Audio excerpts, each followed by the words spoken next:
came together to celebrate Christmas Mass. An emotion as conflicted as Christmas in wartime itself was in the air of the cave. Having spent 3 Christmases in combat, I know the feeling. The hope of new and everlasting life balanced with the fear associated with imminent danger. On one side of the cave were the liberated Dutch people, tasting freedom for the first time in 4 years. But the Americans, who were on the other side of the cave, who were resting after months of hard fighting starting at Normandy, had just received orders telling them they would reinforce their brothers near a place called Bastogne. Those young men tempered the celebration of that Christmas Eve night with a sobriety known only to those who know that they will soon face danger.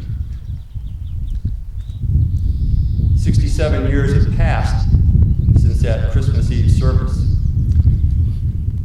67 years since 300 Americans who shared communion with their Dutch brothers signed their name on the wall of the cave in charcoal and left to fight in a town not too far from here.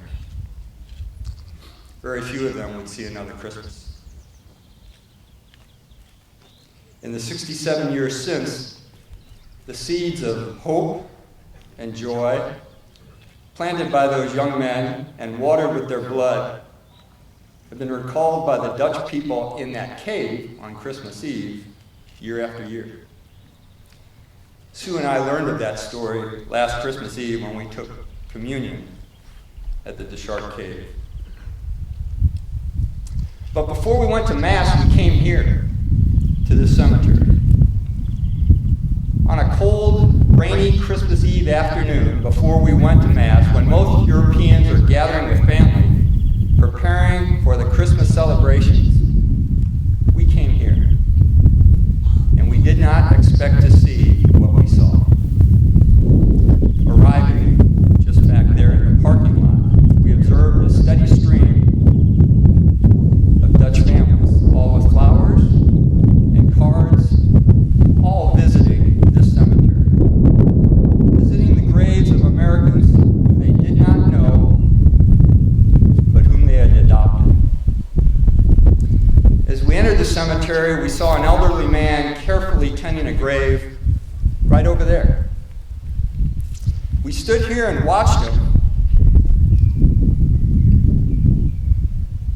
as he spent several minutes in silent reflection, pausing to wipe a drop of rainwater off the tombstone of the soldier he had adopted. As he got up to leave, Sue and I approached with a little bit of courage and gently asked him if the grave was of someone he knew and what that soldier's story might have been. That's when we learned of the incredible loyalty of the people of Margraten. That man had adopted the grave of Arthur Hood of Texas 40 years ago. He had adopted the grave 40 years ago and had been to the site once a week for 40 years. On this hallowed ground at the Margraten Cemetery lay 8,301 young American men. You've heard that before.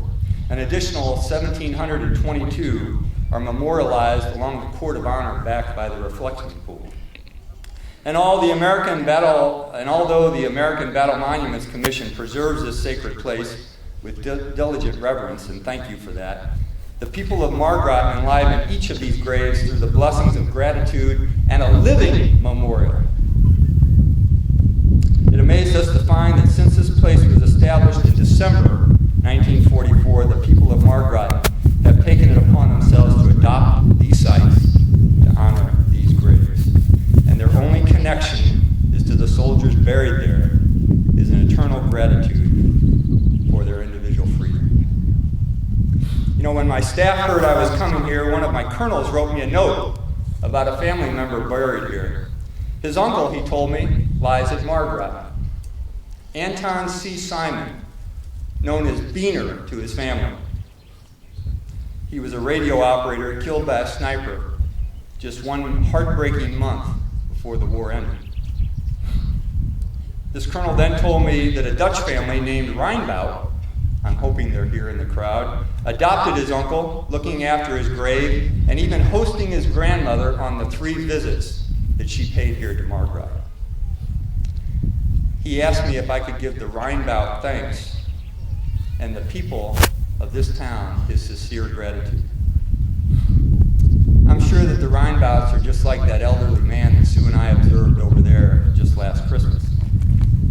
But I would like to pass the thanks to the Reinbout family and the thanks of all Americans to the people of Margraten who tend to our soldiers here.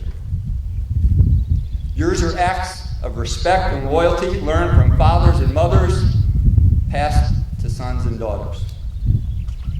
We are honored to be here with those who gave their lives